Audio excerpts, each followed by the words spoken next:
kok sepertinya folklore ini adalah sebuah media penyimpanan pesan leluhur gitu ya, yang dibalut dalam simbol-simbol agar tidak sembarangan orang bisa mengakses pesan itu.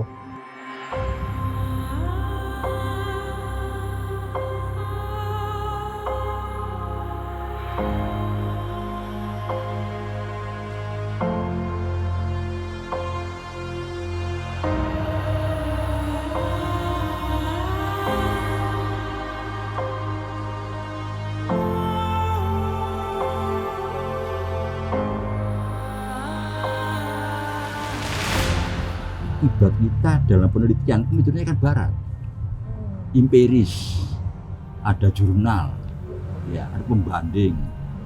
Nah, semua ilmuwan di Indonesia ini itu ya dasarnya metode dari barat. Nggak sambung, anaknya berbeda. Kita punya metode sendiri, niteni, napak tilas, ngadi rasa. Nah, udah ada gaduh, ini udah terkalahkan. Tanpa ini udah ketemu. Pesan ini penting sehingga harus disembunyikan. Saking tersembunyinya pesan penting ini, bahkan hari ini kita kesulitan untuk mendapatkan apa gitu. Pesan ini sebetulnya apa? Pemahaman tentang pesan ini apa? Apalagi hari ini folklore itu dianggap sebagai barang antik, tidak menarik, dan tidak lagi relevan untuk dipelajari. Kemudian nyeletuklah ada satu cerita di sini namanya cerita Ijaum gitu. Nah, ketika dilakukan kajian terhadap orang yang berusia 90 tahun, 80 tahun, 70 tahun itu basis usia, umur dibedakan, ditemukan bahwa ternyata varian cerita udah banyak.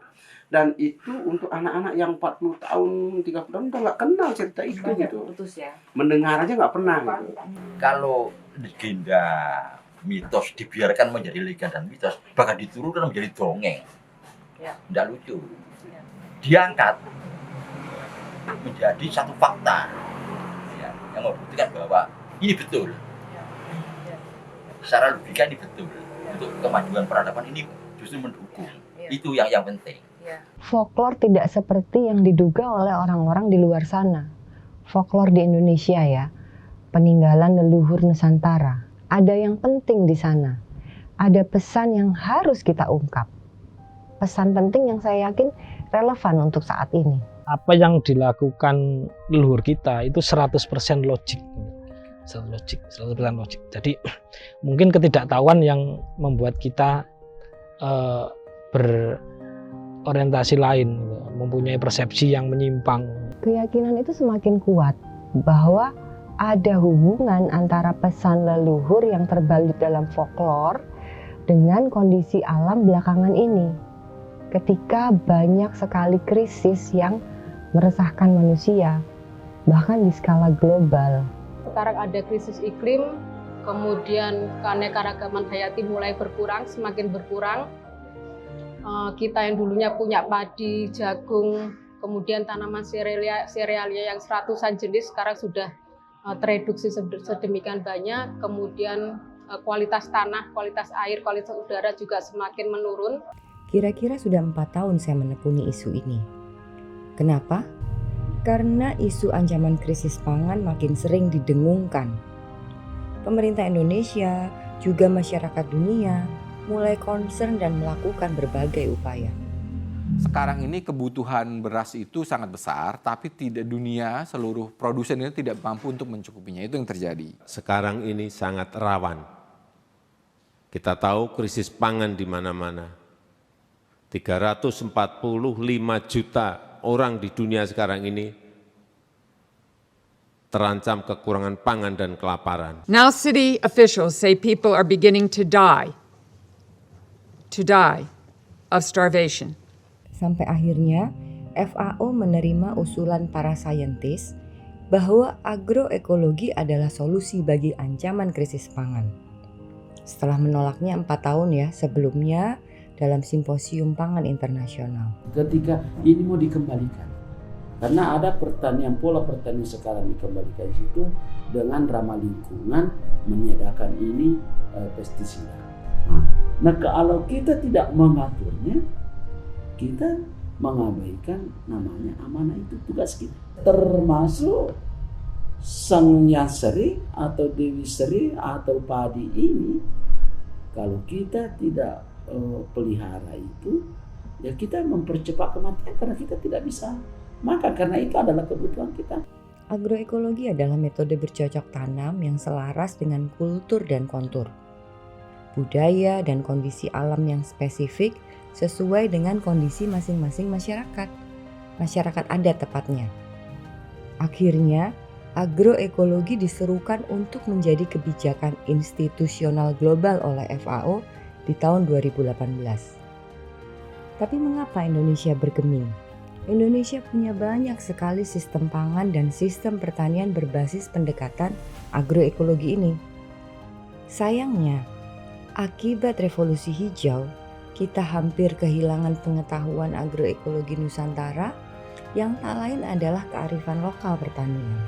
Memotong bambu pada hari Minggu karena itu nanam kita kepotong, kecuali mau dimatikan. Hari Senin nanam apa? Oh, kita harus nanam sarwa, ubi, pale, bungkah, tanaman yang ada dalam tanah. Petua dari orang dulu bahwa kalau mau menanam lombok itu tanamlah di saat teriknya matahari. Niatkan panasnya matahari itu ke lombok. Jadi setes itu 2 baris begitu. 2 baris yang tidak. Hasilnya 1 biji cabai yang saya tanam sesuai dengan metode itu panas betul, pedis betul dibandingkan yang ini. Nggak tahu ya, ada keyakinan, yakin aja bahwa dan bukan hanya yakin, tapi ini jadi sebuah dorongan untuk melakukan apa yang akhirnya saya lakukan sampai sejauh ini. Semacam ada panggilan jiwa gitu ya, untuk akhirnya menyelami, mendalami folklore yang saya khususkan di folklore Dewi Padi di Nusantara. Pertama-tama kita harus menghargai Dewi Sri seperti makan tidak boleh di luar rumah gitu ya. Terus makan nasi nggak boleh sambil jongkok atau napi berdiri, apalagi sambil jalan.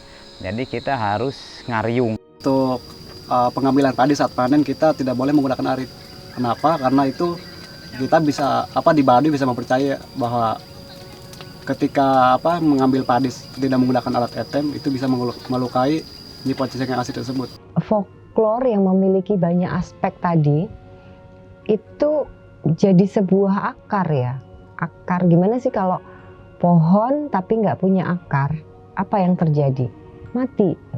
Begitu juga dengan budaya kita. Kita tidak lagi mengenali folklore, kemudian kita kehilangan pesan-pesan leluhur. Kita seperti tidak punya identitas. Identitas itu adalah akarnya. Kita nggak ingin kan seperti pohon yang tidak punya akar. Kebijakan sekarang ini untuk mengukur berhasil tidaknya petani itu parameternya keliru, karena orang parameternya pada hasil. Nah, kalau saya parameternya bukan hasil, berapapun besar hasilnya bukan di situ. Tapi berapa besar biaya yang dikeluarkan untuk memproduksi sebanyak itu. Kalau kita mampu menekan cost-nya lalu hasilnya tinggi, itu hebat. Nah sekarang kan memang hasilnya besar, orang bangga dengan dengan model-model modern, ada greenhouse, ada kolam tapi biayanya juga tinggi sekali kan. Nah, petani kita nggak sanggup seperti itu. Coba kalau dia bisa bikin dengan modal yang lebih kecil tapi hasilnya tidak usah lebih besar, hasilnya sama aja gitu. Itu kan hebat. Di kajian ini saya menggunakan metode transdisipliner yang melibatkan banyak sekali ahli, pakar dari beraneka background bidang keilmuan ya.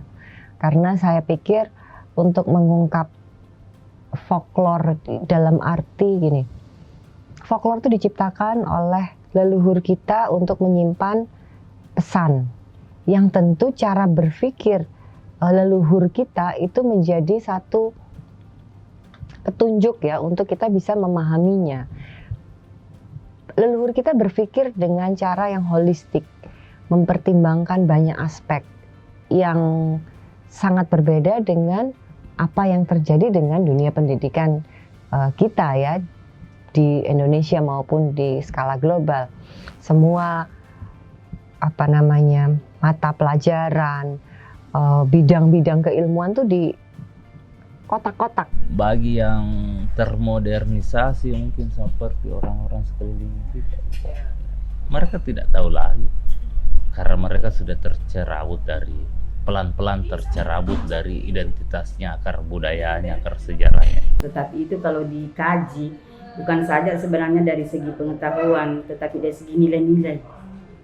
Dari segi nilai budaya itu banyak tersirat di dalamnya di situ yang bisa dipakai sebagai pendidikan karakter untuk generasi muda kita yang akan datang. Jadi itu sebenarnya perlu memang harus selalu dikaji karena sekarang ini kan sangat kurang ya pendidikan karakter tentang budaya-budaya leluhur kita itu yang sangat-sangat sudah tidak diindahkan lagi dengan perkembangan teknologi yang seperti ini. Itu memang kita sebagai penggiat budaya atau pemerhati budaya yang ada di Indonesia sebenarnya itu harus selalu diangkat. Saya pikir ini suatu kebangkitan kebangkitan bersama untuk kita penting punya komunal awareness. Temuan-temuan saya di kajian ini berbentuk data berupa ritual, sistem belief, sampai material-material yang digunakan dalam tata cara pertanian tradisional. Ternyata bertani bukan hanya tentang menanam, merawat, dan memanen, tapi juga ada persiapan dan sampai urusan pasca panennya. Banyak sekali detail-detail yang diperhatikan oleh leluhur kita. Ini bentuk keselarasan hidup dengan alam yang seharusnya kita kembali pada kondisi ini. Data dalam kajian ini kami terjemahkan dalam bahasa saintis yang pada kesimpulannya adalah, ya benar, leluhur Nusantara telah mewariskan bukan hanya kebijaksanaan dalam hidup berdampingan dengan alam, namun juga ilmu pengetahuan hebat yang telah mereka uji dengan metodologi tradisional beratus-ratus tahun lamanya, yang kini bisa tinggal kita gunakan atau mau kita buang. Semua tergantung pada kita.